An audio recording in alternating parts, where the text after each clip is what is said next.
लगभग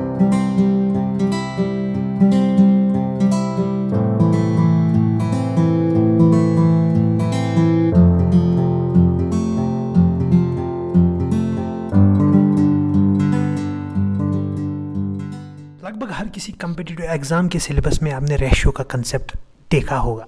आज के इस वीडियो में हम बेसिक से एक्सप्लेन करते हैं कि रेशियो असल में होता क्या है।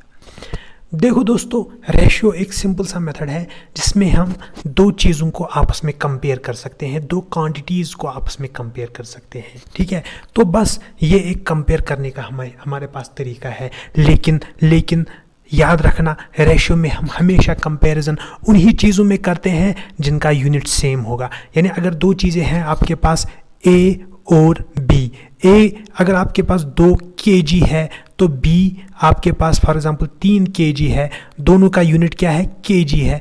ठीक है, तो इनमें हम रेशियो फाइंड आउट कर सकते हैं। ऐसा नहीं हो कि आपके पास ए और बी है, ए फॉर एग्जांपल 2 kg है यानी ये वेट का मेजरमेंट है, बी फॉर एग्जांपल टाइम का मेजरमेंट है, 5 मिनट्स हैं। ठीक है, आप बोलोगे मैं इनमें रेशियो फाइंड करूंगा, बिल्कुल इसमें आप रेशियो फाइंड नहीं कर सकते। रेशियो में हमेशा यूनिट आपका सेम होना चाहिए।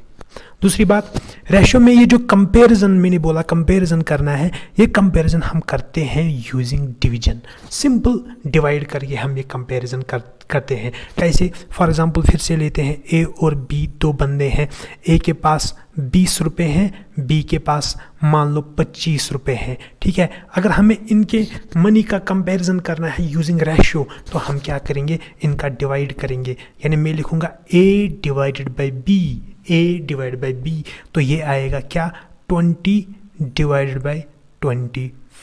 तो बस ये ए और बी का रेशियो है। लेकिन याद रखना, ये इसकी स्टैंडर्ड फॉर्म नहीं है। यूजुअली इस फॉर्म में हम इसको नहीं लिखते हैं।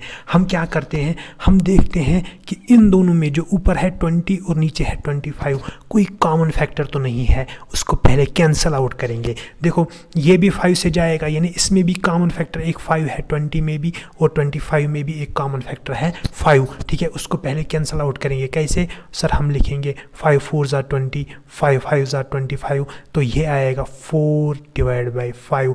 तो हम कह सकते हैं कि in the standard form the ratio of A and B will be 4:5, 4:5। इसको हम यूजुअली इस फॉर्म में भी लिखते हैं, A:B इज इक्वल टू 4:5, 4:5। तो रेशियो क्या है, कुछ नहीं है, सिंपल कंपेयर करने का तरीका है। कैसे कंपेयर करते हैं, डिवाइड करके। ठीक है, इसका मतलब ए के पास अगर 4 रुपये हैं, बी के पास 5 होंगी। ठीक है, तो बस एक थोड़ा सा हमें कंपेयर करने का मौका मिलता है, कंपेयर करने का एक मेथड मिलता है। ठीक है, एक और एग्जांपल लेता हूँ। फॉर एग्जांपल यही ए और बी है, ए के पास फॉर एग्जांपल 50 रुपये हैं और बी के पास फॉर एग्जांपल 25 रुपये हैं। ठीक है, तो आपको बोलेगा इनका रेशियो फाइंड करो, तो क्या करोगे, ए डिवाइडेड बाई बी। ठीक है, तो ए क्या है, 50 डिवाइडेड बाई 25। फिर से ये स्टैंडर्ड फॉर्म में नहीं है, स्टैंडर्ड फॉर्म में लाने के लिए कैंसिलेशन करूँगा।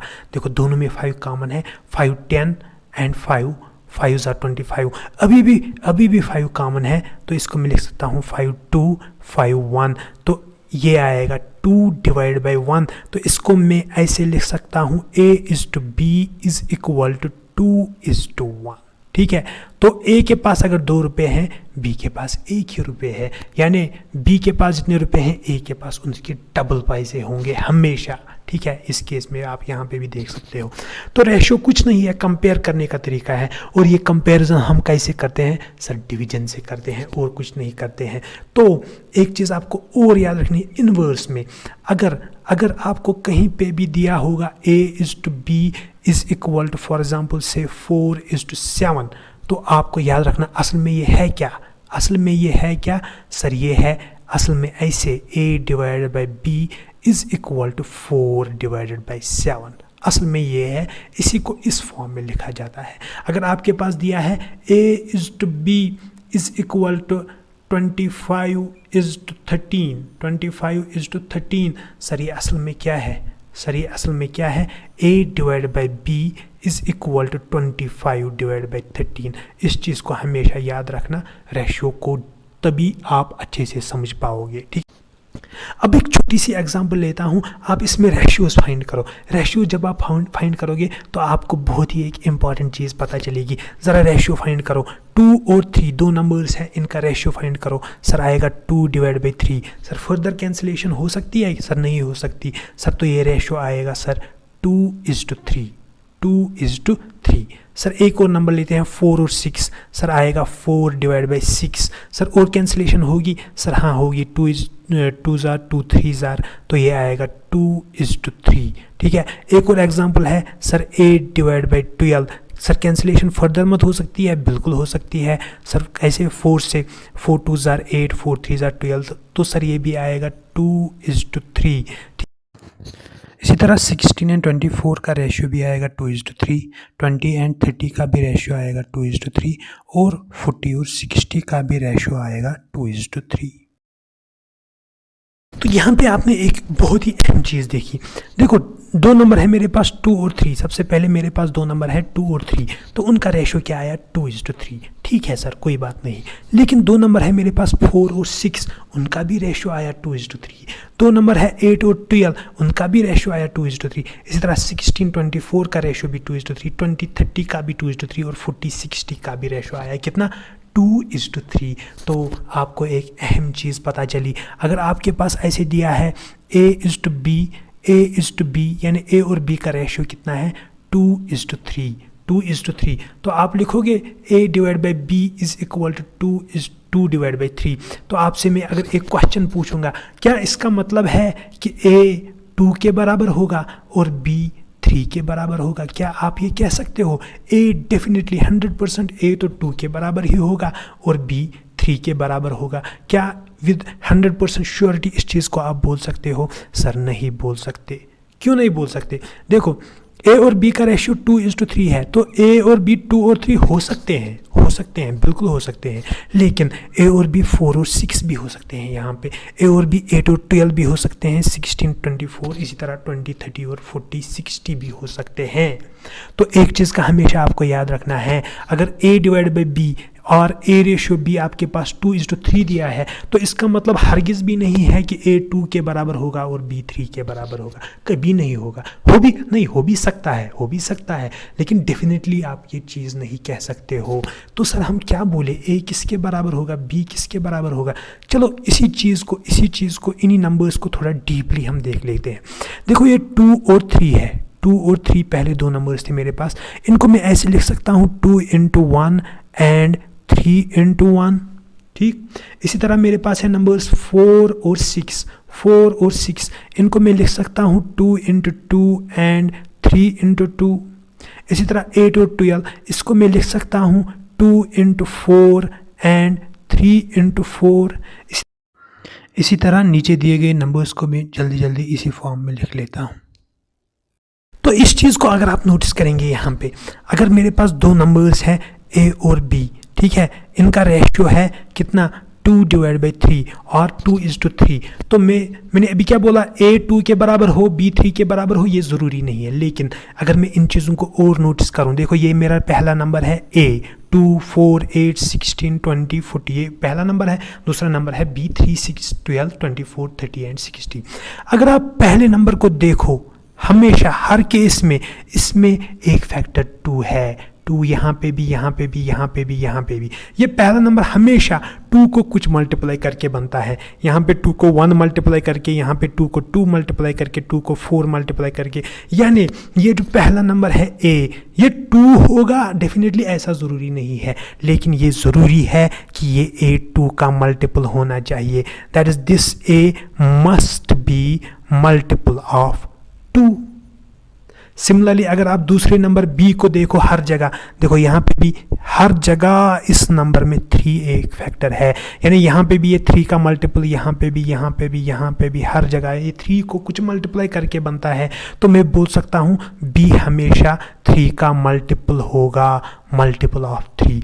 तो मैं ये लिख सकता हूँ कि अगर A/B और B का रेशियो 2:3 है, तो A will definitely be equal to 2 multiplied by something, say K। For example मैं लिखता हूँ 2 multiplied by K। के नहीं ज़रूरी है, आप कुछ भी लिख सकते हो, आप लिख सकते हो 2 इंटू एम, आप लिख सकते हो 2 इंटू एन, कुछ भी, ठीक है। और जो बी होगा हमारे पास ये भी होगा 3 का मल्टीपल यानी 3 मल्टीप्लाइड बाई के। तो इस चीज़ को आप हमेशा याद रखना। इसको मैं समराइज़ करता हूँ यहाँ पे जल्दी। क्या अगर आपके पास रेशो दिया है A/B इज़ इक्वल टू 2:3, तो इसका मतलब बिल्कुल भी नहीं है कि A 2 के बराबर होगा, B 3 के बराबर होगा, ठीक है, B 3 के बराबर होगा। ये ज़रूरी नहीं है, लेकिन ये ज़रूरी है कि A 2 का मल्टीपल होगा, यानी मैं लिख सकता हूँ A will be equal to 2 के and B will be equal to 3 के। हमेशा इस चीज़ को याद रखना। ये बहुत ही बेसिक चीज़ है रेशियो के बारे में, लेकिन बहुत ही एक पावरफुल चीज़ है। इसको आप देखोगे कितने क्वेश्चंस में हम यही बेसिक रूल याद करेंगे, यूज़ करेंगे, ठीक है। तो हमेशा याद रखना, क्या अगर A/B का रेशियो कुछ भी दिया होगा, फॉर एग्जांपल दिया है आपके पास ये रेशियो है 5:7, तो आप लिख सकते हो हमेशा A will be equal to 5 into K and B will be equal to 7 into K, ठीक है। के ही ज़रूरी नहीं, कुछ भी लिख लो, ठीक है। इसी तरह फॉर एग्जांपल आपके पास दिया है A/B that ratio is equal to 25:17 for example, तो आप ज़रूरी डेफिनेटली लिख सकते हो A will be equal to 25 into K and B will be equal to 17 into K. ये बेसिक सी चीज़ है रेशियो के बारे में, इसको हमेशा याद रखना, आगे बहुत काम आने वाली है, ठीक है। तो ये रेशियो का बेसिक कंसेप्ट है। आगे चलते हैं, कुछ और चीज़ें देखते हैं रेशियो के बारे में। Since ratio is actually division, आपको पता है रेशियो असल में क्या है, डिवीजन है। अगर आपके पास ऐसे दिया गया है कि A/B इज़ इक्वल टू 4:7, ठीक है, आपको पता है असल में ये क्या है, A divided by B is equal to 4 divided by 7, ठीक है। अब जो चीज़ें डिवीजन में आपने बचपन से पढ़ी है, डिवीजन की जो प्रॉपर्टीज़ है, वो प्रॉपर्टीज़ आप रेशियो में भी ला सकते हो। फॉर एग्जांपल अगर आपके पास ऐसे दिया है 4 डिवाइड बाई 7, अगर आपको पता है अगर मैं नीचे भी कुछ मल्टीप्लाई करूं, फॉर एग्जांपल मैं नीचे 5 से मल्टीप्लाई कर लेता हूं, ऊपर भी कुछ मल्टीप्लाई करूं, न्यूमरेटर को यानी डिनोमिनेटर को भी 5 से मल्टीप्लाई करूं, न्यूमरेटर को भी 5 से मल्टीप्लाई करूंगा, तो कोई फ़र्क नहीं पड़ेगा। ये 4/7 तब भी मतलब इसी के बराबर रहेगा। तो इसको मैं ऐसे लिख सकता हूँ 20 डिवाइड बाई 35। तो इसका मतलब है कि ये जो 4/7 है और 20 डिवाइड बाई 35 ये दोनों आपस में इक्वल है, इनमें कोई फ़र्क नहीं है। तो अगर आपके पास डिवीजन में 2 नंबर्स न्यूमरेटर और डिनोमिनेटर दिए होंगे, ठीक है, तो आप न्यूमरेटर को भी कुछ मल्टीप्लाई करो, डिनोमिनेटर को भी कुछ मल्टीप्लाई करो, कोई फ़र्क नहीं पड़ता, आप आराम से ये कर सकते हो, कोई चेंज नहीं होगी। यहाँ पर भी अगर A और B का रेशो 4:7 है, 4:7 है, आपको पता है ये असल में डिवीजन है। आप अगर यहाँ पे भी 3 मल्टीप्लाई करोगे, नीचे भी से 3 मल्टीप्लाई करोगे, तो ये आएगा 12 डिवाइड बाई 21। तो आप बोल सकते हो A/B 12/21 भी हो सकता है। इस 12/21 और 4/7 में कोई फ़र्क नहीं है। हाँ, 4/7 एक स्टैंडर्ड फॉर्म है, 12/21 स्टैंडर्ड फॉर्म नहीं है, लेकिन ये और ये इक्वल है, कोई फ़र्क नहीं है, ठीक है। तो इससे क्या चीज़ हम डिड्यूस कर सकते हैं, अगर आपको जनरली दिया होगा A/B इज इक्वल टू 4:7, ठीक है, तो अगर मैं इसमें भी कोई नंबर मल्टीप्लाई करूं, फॉर एग्जांपल 3, इसमें भी कोई मल्टीप्लाई करूं 3, ठीक है, तो ये आएगा 4 3 ज़ा 12 इज टू 7 3 ज़ा 21। तो मैं ऐसा आराम से कर सकता हूं, कोई मुझे रोकने वाला नहीं होगा, ठीक है। मैं कोई मैथ का रूल यहाँ पे ब्रेक नहीं कर रहा हूँ, ठीक है। तो ये चीज़ आपको याद रखनी है, आगे हम इसको बहुत ज़्यादा यूज़ करेंगे, ठीक। अगर आपके पास कोई भी रेशो दिया होगा, फॉर एग्जांपल 2:5, मैं बोलूँगा चलो भाई इसको मैं मल्टीप्लाई कर लेता हूँ 7 से, तो इसका मतलब मैं 2 को भी और 5 को भी 7 से मल्टीप्लाई करता हूँ। सो दैट विल बी 2 7 ज़ा 14 एंड 5 7 ज़ा 35। तो अगर मैं ऐसे इसी रेशियो को ऐसे लिखूँ तो कोई फ़र्क नहीं आने वाला है, दोनों सेम है, ठीक। ये एक चीज़ है। दूसरी चीज़, इसी तरह आप डिवीजन 2 नंबर्स का अगर आपके पास दिया होगा, फॉर एग्जांपल अगर आपके पास ऐसा दिया है A/B इज इक्वल टू 25:15, 25:15, तो आप लिख सकते हो असल में ये क्या है, A/B is equal to 25 divide by 15।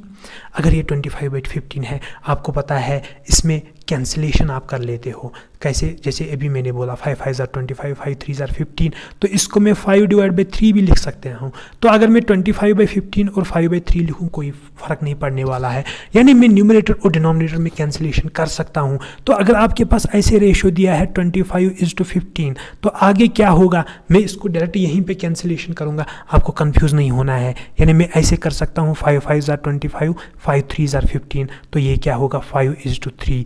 जैसे आप डिवीजन में कैंसिलेशन कर लेते हो, रेशियो में भी कर पाओगे। ठीक है, अगर आपके पास रेशियो दिया है ऐसे फॉर एग्जांपल 36, ठीक है, तो मैं यहाँ पे भी कैंसिलेशन कर लेता हूँ। ठीक है, तो ये आएगा फॉर एग्जांपल मैं 2 से पहले कैंसिलेशन करूँगा 2 × 15 और ये आएगा 2 × 18। फर्दर मैं कैंसिलेशन कर सकता हूँ 3 × 5 इज़ 15 एंड 3 × 6 इज़ 18, तो इसको मैं लिख सकता हूँ 5:6। ठीक है, तो आगे ऐसे हम रेशो में कैंसिलेशन करेंगे। इसी तरीके से डायरेक्टली हम रेशो में कुछ मल्टीप्लाई या डिवाइड करेंगे, आपको कंफ्यूज नहीं होना है। तो ये बस आज कुछ बेसिक चीज़ें थी रेशो के बारे में, क्या हमने समझा आज की क्लास में, आज के वीडियो में।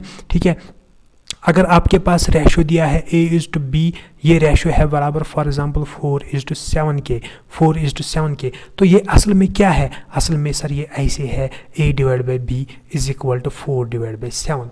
तो यहाँ से ये ज़रूरी नहीं है कि A 4 के बराबर हो और B will be equal to 7, ऐसा ज़रूरी नहीं है। लेकिन यहाँ से मैं डेफिनेटली एक चीज़ लिख सकता हूँ कि A 4K के बराबर होगी और B 7K के बराबर होगा। ठीक है, इस चीज़ को मैं डेफिनेटली लिख सकता हूँ। ठीक, और क्या चीज़ मैंने बोली, अगर 4:7 आपका रेशो दिया है, अगर मैं इन दोनों को किसी नंबर से मल्टीप्लाई करूँ, फॉर एग्जांपल यहाँ पे भी 5, यहाँ पे भी 5, तो ये आएगा 5 4 ज़ार 20, 7 5 ज़ार 35। तो इसमें और इस रेशो में कोई फ़र्क नहीं है, ये दोनों सेम है, कोई भी गड़बड़ नहीं होगी। ठीक है, इसी तरह अगर आपके पास कोई रेशो है 25 फॉर एग्जांपल 35, तो मैं डायरेक्ट यहाँ पे रेशियोज़ में ही कैंसिलेशन कर सकता हूँ। 5 5 ज़ार 25, 5 7 ज़ार 35, यानी इसको मैं 5:7 भी लिख सकता हूँ, कोई फ़र्क नहीं पड़ने वाला है। तो ये बेसिक वीडियो थी अबाउट रेशियो, इसमें हमने बेसिक चीज़ें समझी रेशियो क्या है।